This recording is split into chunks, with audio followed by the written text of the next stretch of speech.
9 years ago, I started my YouTube journey. It's one crazy ride.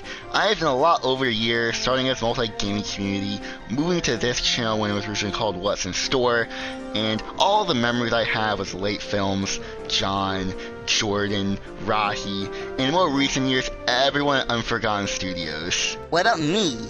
Did you actually forget about me? Of course not. You didn't let me finish.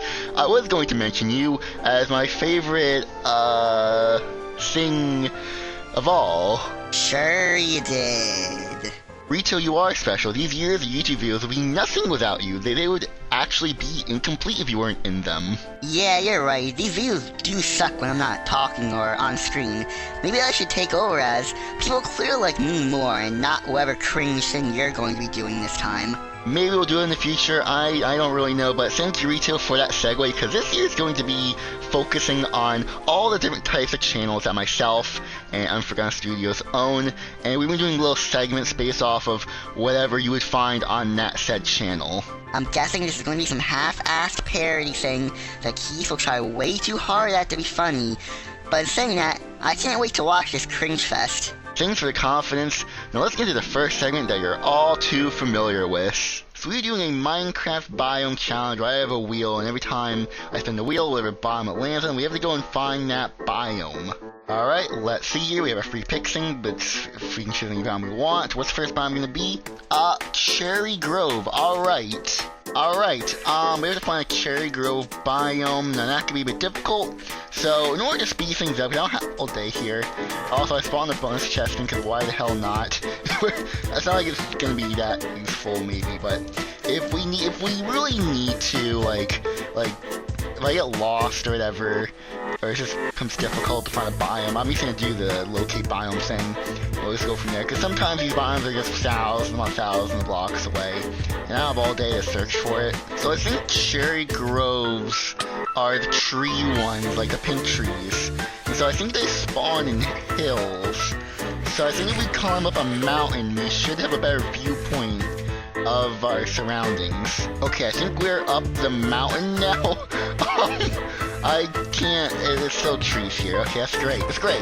You know, I just realized, what's the point of being in survival mode if, like, it's a biome challenge? Like there's nothing survival, but, like, I can just do such game mode create, like, there's no cheating in this, because, like, what's the cheating point of this? Oh my god, no way. Oh my god. We actually found out without using commands. Let's go. Oh my god. That is crazy. We actually found a Cherry Grove blossom without commands. Let's go. Up, and let's see what we're gonna get this time. Flower Forest. Okay, another, somewhat difficult biome. Cool. Alright, we're in creative this time. We're in a bamboo forest. It'd be cool if I got the bamboo or jungle.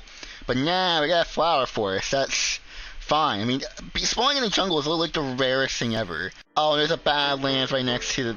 This is like the one time they get all the other rare biomes, like deserts and the Mesa Battle. Oh my god, this was a perfect seed for that. But instead we got flower forest. We need to be in a forest. Come on now. Oh my god, we're finally out of the Mesa. Let's go. Again, well, then you guys are able to find a flower forest, because they're, like, very colorful. I think we need to do a locate command, because I don't see a flower forest. If this even locate biome, okay. Actually, we were 364 blocks away from that, so it should be over this ocean. Oh, that's why I probably couldn't find it, because it's over an ocean. Oh, it's right there, isn't it? Yeah, I see it. Yeah, here's the flower forest. This is a very small flower forest, so no wonder I couldn't find it. So technically I forfeited. Technically, I mean, not really, but however we want to categorize this. Let's see the next biome we're going to get here. Hopefully it's an easy one. Taiga. Oh, that's an easy one. It's a Taiga, however you want to call it. This shouldn't take too long at all. Maybe if we need to get out of the jungle first. Let's just go over here.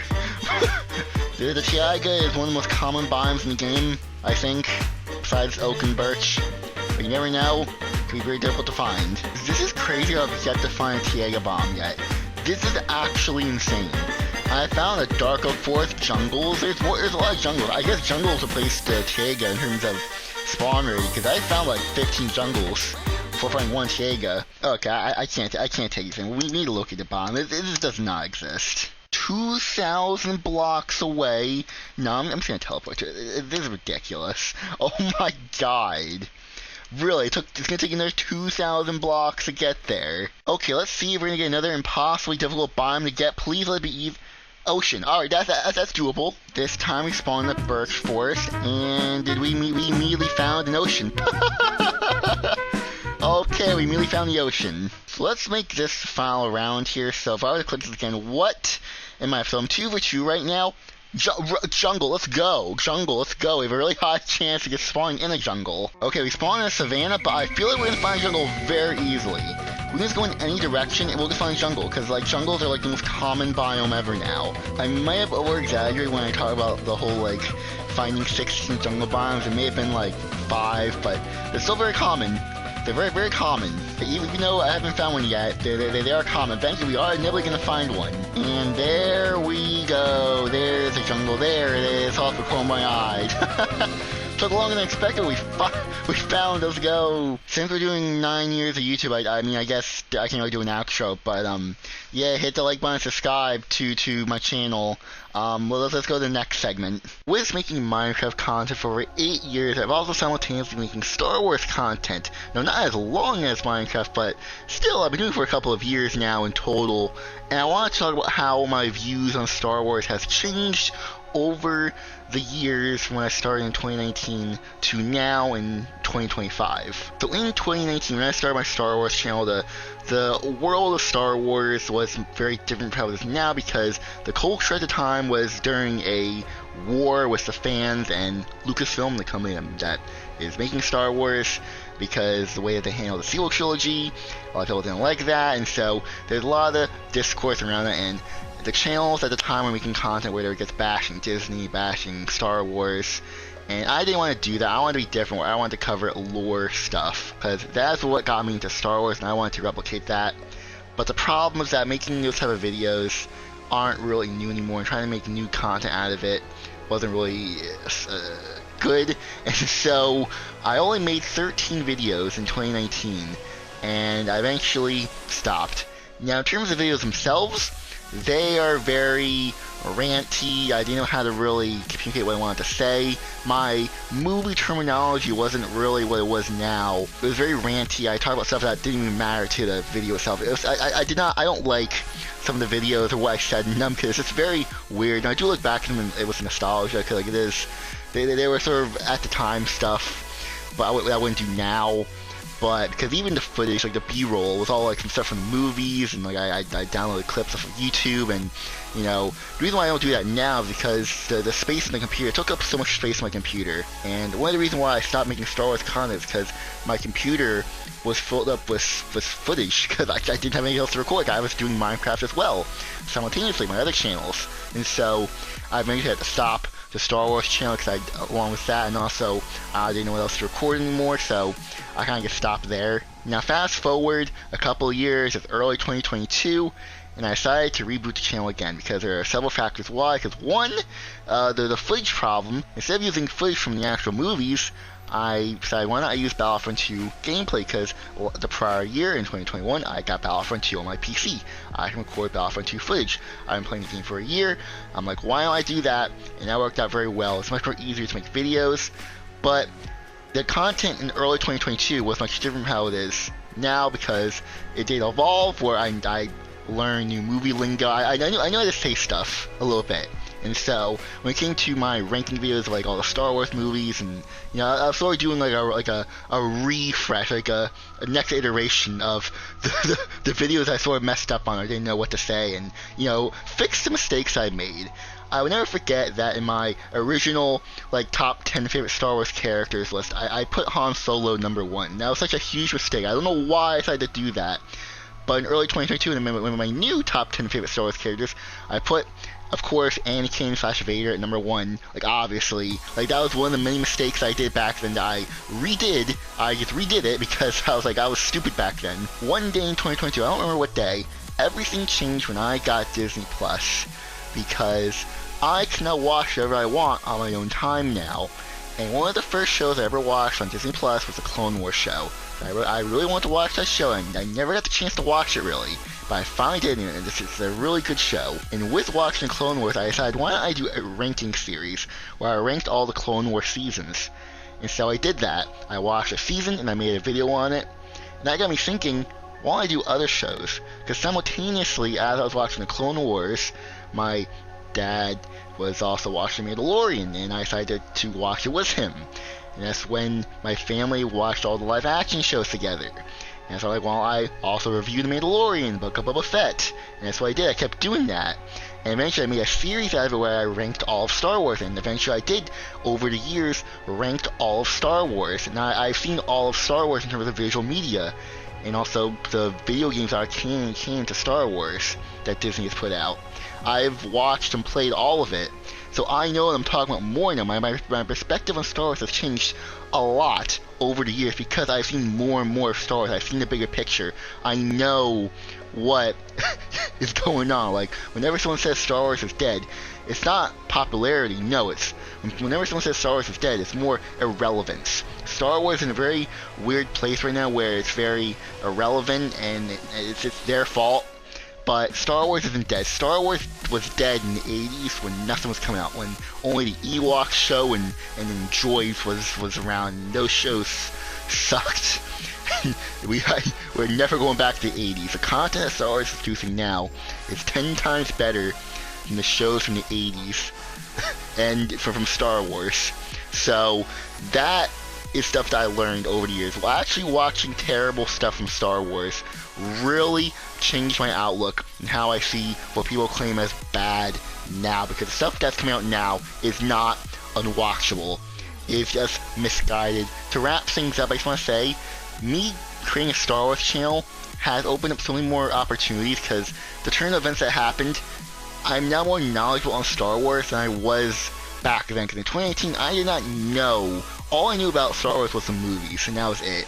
Nowadays, I know stuff that happens in the video games and the comics and the shows. I know all of it. Well, the comic books is more, from other YouTubers. But still, I'm more knowledgeable now than I was back then.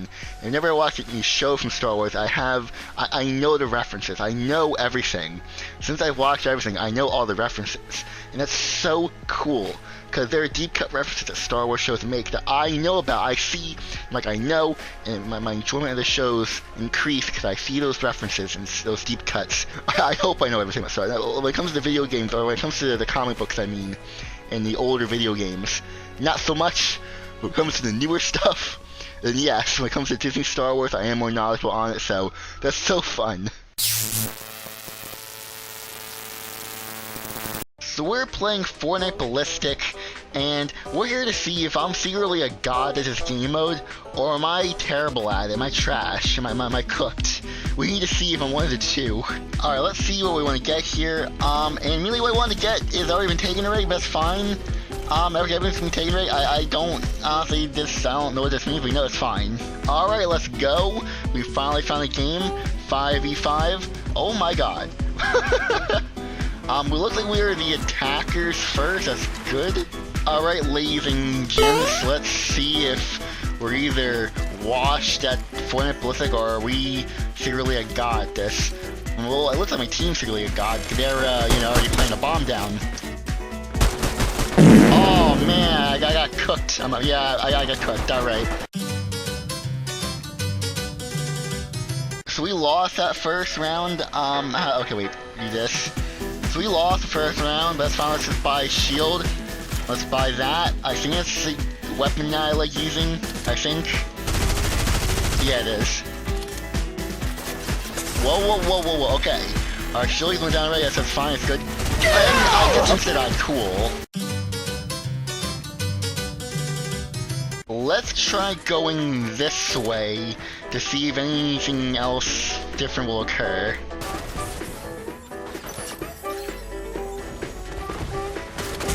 What the fuck?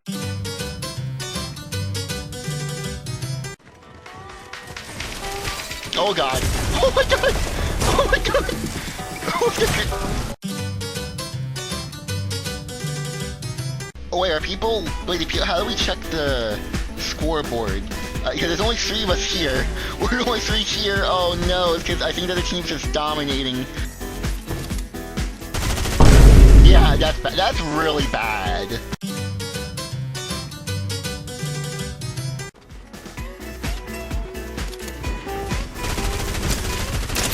Yeah, we got a kill. Let's go. Yes! Yes! And I'm the only person left on the opposing team. Bruh. That's very balanced. Don't worry, I'll 1v5 them. I'm a god at this game. Got 1 kill. Oh my god. Yeah, yes! And we got defeated. Who would have figured that? 0 to 7. Oh, there I am. Yeah. We win. Let's go. Just like ignore the defeat sign. We win. Yeah. Round 2, boy. Let's go. Let's see if we can do better than last time. Let's see if we get lucky with the teams. Cause let's have a game where all our teammates don't just randomly leave midway through. That'd be nice. Where are the enemy players? Our teammates found each other. Oh my god, I can't, I suck at the pistol. Yes, we're gonna kill on Cherry Dot, let's go. Alright, let's grab this and this. Let's get recon grenade, let's get 2 of those. Because these, I believe you can, like, see players through this. We're gonna do this. See, yeah, we can see the players. Yeah, I'm pretty sure my teams can also see them as well.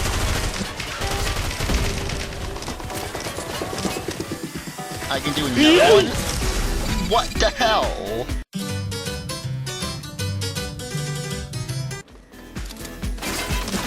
Oh my god. Oh my god. Okay, alright, no, let me just not peek. You know, let's just say here, I'm just gonna die again. We're just not gonna peek. There's no peeking. If they come through here, they come through here. Okay, we won! Oh my god, we don't need to do the transition this time, let's go! We didn't need to do the transition, but you know, whatever. Now we can do that, we can buy this. Okay. Unnecessary transition, but you know, it's whatever. So this is gonna work? Yes, we can see the players! That's so cool.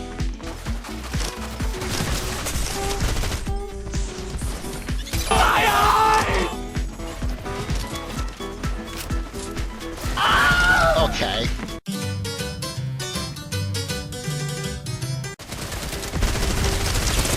Let's go, we got a kill, let's go. Awesome. Okay. Okay, I like how we're all going to B this time, but I think it's gonna keep going to B. That's the way to go. Am I gonna recon? Oh my god, they're all here.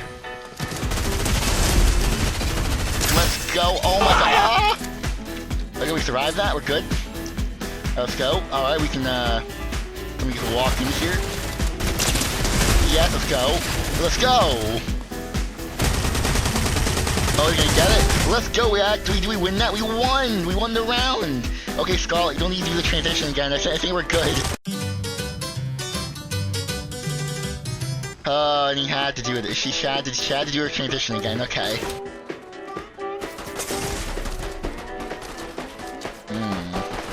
What do I do here? There's nothing, I just died.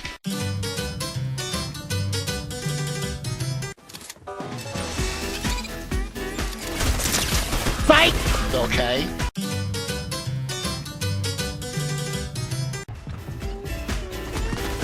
Perfect! Okay, we got the bomb. I forget what button it is to press the bomb, but it's fine. Wait, what is it? I have no idea. Oh, wait. We gonna do it in time? I don't know. Alright, we did it. And you're immediately defusing the bomb, because we're all dead. Cool. Yeah, who would have figured that? 2 losses in a row. I guess we answered the question. I'm just really terrible at this game. I am cooked. I am washed at what is the game called again? A ballistic. Yeah, that's what it's called, ballistic. I've already forgot what I was playing. Wait, the segment isn't over yet because we do actually explain and give my opinions on Fortnite Ballistic, because we here at Unforgotten Studios love to just explain and give our own opinions on the game we just played, or the footage you just saw. So, my opinions on Fortnite Ballistic is that it needs a lot of work, because I didn't have a single ounce of fun while playing this. This is not a fun experience. They need to really rework the system. They need to really balance all the weapons. A lot of weapons should not one-shot. A lot of the times they're getting insta-killed by the snipers, which they need to either remove them or nerf them completely, because you shouldn't get one shot, because it's first person. There's no way to know. And the reason why Fortnite's in third person is because you can actually look over your shoulder or look over the wall to see if you get sniped, but since you're in first person, you don't know. And you never will know unless you peek over and you get an insta-die there when sniper is too overpowered. Also, all the weapons are overpowered. They really need matchmaking in this. Another thing is the matchmaking. They really need matchmaking in this, because my god, there's not a single. I only won like 2 times. That my teammates. That was my teammates won that 2 times. I did not win any rounds. Everyone's just insta killing. And that's a major problem.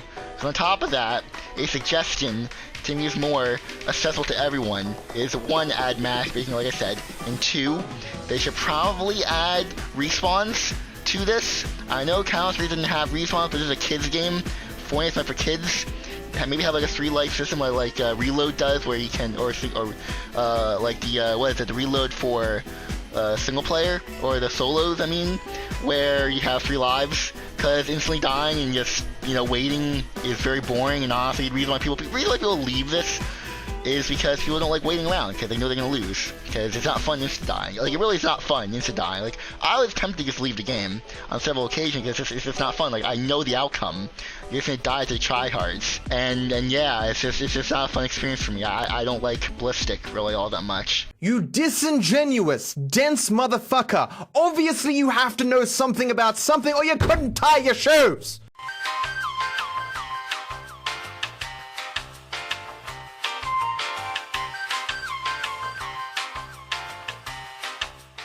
A YouTuber known as KeithakaBobb is celebrating 9 years on being on YouTube. He's uploading a 9 years of YouTube video, and he's been doing YouTube since March 7th of 2016. He is a Minecraft/Fortnite content creator who does a bunch of other stuff as well, but mainly he just focuses on Minecraft and Fortnite. And throughout the years, he's just been going at it. I looked at his videos, and over the years, he's been doing it for a long time. And he has a small subscriber count, so, I mean, he's doing it for 9 years. That's some good dedication there. So, congratulations to him. Hope he makes it to 10 years, because he's very close to it. Now, this news is not new, but I feel like I should address this, as it has led to people being confused a little bit. So, the channel known as What's in Store, hosted by KeithakaBobb, uploads weekly videos. Well, that's not the case anymore, as if you look at his upload schedule, he doesn't upload weekly anymore. Well, what happened? Well, KeithakaBobb, or I'm presuming him, posted on the community tab saying that he will no longer be doing weekly videos because the news doesn't happen every week, and so videos will happen whenever there's news coming out, and so that's what he's doing now, or as it's been for the last couple of months, or however long it's been, because it's been a while since time. Like I said, this isn't like new information. But like I said, I should address it because, like I said, people are confused by this. When I go out in public and the public is there, my favorite part of Book of Mormon is when Mormon yells it's Mormon time and morms all over everyone. That's disgusting. It's a mob spawner. Giant troll. And finally, we have the key section of the video, and yes, I'm covering this. You may ask why, or you may even ask what even is the Keith channel, what's going on here. So the Keith channel is the extra channel where, in the past, that was where I started my YouTube journey, and that was the origin of where I started making videos. So it's very nostalgic to me in Latefilms, but over the years, I sort of transformed it into a passion project channel. So anything that isn't relating to Minecraft, Fortnite, Star Wars, or anything that can be uploaded on the other channels, I upload to this, where they're more passion projects about stuff that isn't relating to anything really. It's random. It's completely random. It's whatever I'm passionate about at the time. And so it's a pretty cool channel with that, because I cover stuff that no one else really cares about, really. And so, yeah, I'm going to be talking about something that you probably don't care about, but this does relate to YouTube. It does. Because what we're covering is a short called Holiday House. And Holiday House is about the parasocial relationship between a content creator and their fans. So this hits really close to home. You don't even covering this because of how relatable and kind of scary this situation could be, because any content creator can be dealing with the events in this short. So the short follows our main character Marky as he watches his favorite influencer, who's known as Shelly, who uploads house making videos, like doll houses. Now the doll houses are irrelevant to the story. She could be a gamer, she could be a vlogger, like the content doesn't matter, but for the sake of, I guess, aesthetics, it's house making, or doll house making. And Marky really likes watching her. And it's not explained why, but you can make your own interpretation of that. But Marky loves to watch her, and watches all her live streams, watches all of her videos, and basically he knows everything about her. And to the point where he actually sends money to her, because the top donor gets their name shouted out, which he apparently likes. Not explained why, but that's just how it is. And so one day, eventually, just like in real life, when you give a lot of money to a content creator, you do talk to them. And eventually Marky gets into conversations with her, and eventually he feels confident enough to ask if he can come over to her house. In which he is surprised that she left a voice message saying sure, and she gave him her address.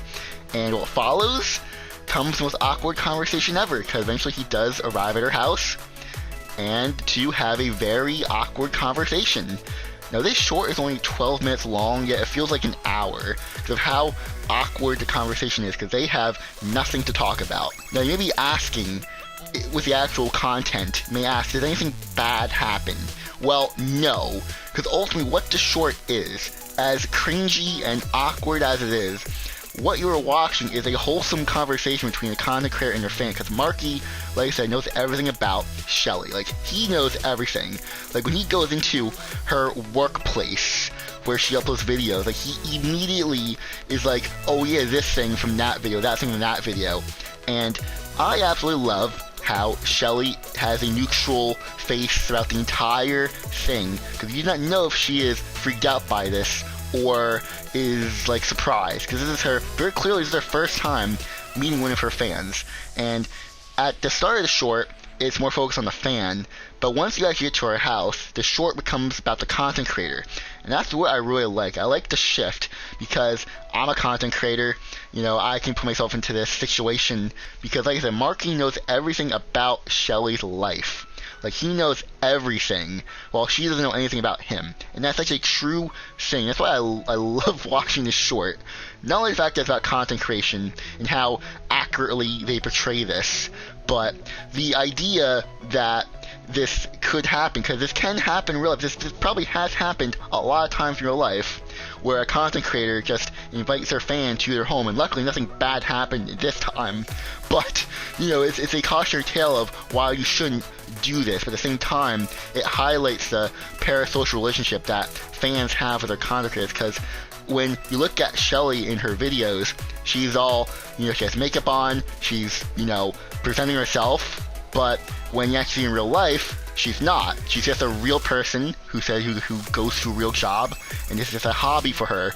And you can say one of the reasons why Mark even wanted to come to her house is just to say thank you for the content. You can argue that, and also Shelly, it's sort of revealed that Shelly invited him to his house to also say thanks for giving him so much money, which is not explaining how much money Marky has given to her, but considering that the fact that the short gives that you give the most amount of money, then she calls your name out, meaning that Marky has given her a lot of money over an unknown period of time. So the short ends with Shelly saying that she needs to clean up the room, while Marky says, you know what, I'll do it for you. You don't have to do anything. And so it cuts to her boyfriend, Shelly's boyfriend, being like, who the hell is that guy? And Shelly simply responds, my friend. Which, that is a very ambiguous ending. You can interpret that as you want. There's my interpretation, there's your interpretation, it's left ambiguous. Another interpretation that I can give for this, because when I watched this short, the reason why I even watched the short to begin with is because the actress who plays Shelly, Austria Robb, I've been watching her movies and her projects for a while, and I always wanted to watch this short. Now, I didn't know this would be about content creation. I had no idea, so I was pleasantly surprised by that, but the reason why I'm talking about her is because I believe, or a speculation, is that this short is about her relationship with her fans, because what I did during research for this is that I realized that she was involved in the making of this short. She was like an executive producer, so she didn't create the thing, but she did have a helping hand in it, so I do wonder if Austria Robb put her input where the interpretation to her is that this is how she sees her fans, because Marky in the short doesn't look like the safest person to invite to your home, but ultimately he has a good heart and is completely innocent. And so, or that's how I interpret it. You can interpret it differently, but that's how I interpret it. And so you can look at it as Austria Robb, the actress, and Marky being the fan or a fanboy of her, and this is the relationship. This is how she sees her fans, as people who look dangerous or weird or cringy or whatever, but ultimately are completely innocent and just love her work. That's who Marky is, and you can say that's her entire fandom wrapped up in this 12-minute short. Because Austria Robb was a child actor who was in very high-profile movies like Charlie and Chocolate Factory, Bridge to Terabithia, and so because of that, because of her work that she did when she was a child, and how beloved her characters are back then, even now some of her movies are still very good to watch, even when she was as an adult. And so in doing that, people have been following her, watching her grow up, people have been watching her interviews, there are people that know everything about her, yet she knows something about her fans. And so this short tells or highlights the situation that if you want to get into content creation, or you want to become an actor, a musician, whatever, if you want to get into a place where you put your work out, there's going to be people who are going to not only follow your work and love what you do, but also are going to go into your history and your background and look up everything that you've ever done, whatever interview you did, to learn everything about you. And so if Austria Robb's on the street and one of her fans just so happens to just run into her, they'll know everything about her, yet she knows something about them. And so that's how I see this short in a way, like in my own interpretation. You don't have to see it that way. That's what I was thinking alongside the other stuff when I first watched this short. I had watched it a couple of times because I just love the idea of this. It's cool that there is content like this that exists that actually highlights the social relationship between a content creator and their fans. I really like the short. You should go check it out. And I just want to highlight this. Did you really spend an entire segment talking about an Austria Robb project? Do you have a problem with that? It doesn't really fit with the rest of the segments. It's about content creators and their relationship with their fans. I think it fits. Do people even know what you are even talking about? And who Austria Robb even is? After they watch the segment, they should. Everyone probably skipped over it. No, they didn't. Right? I bet everyone skipped over it because no one cares about your interests other than Minecraft, Fortnite, and Star Wars. We'll settle this. If you watched the entire Keith segment and didn't skip over it, comment down below. Only you would go this low to get people to care about your stupid obsessions. Thank you, Rito, for your understanding, and with all that out of the way, I just want to say that doing YouTube for 9 years has been an incredible journey, and if anyone has been following me after all this time, then you're awesome. But I'm going to end it here, so if you guys enjoyed, make sure to hit the like button, subscribe, because we're go now, so goodbye, everyone.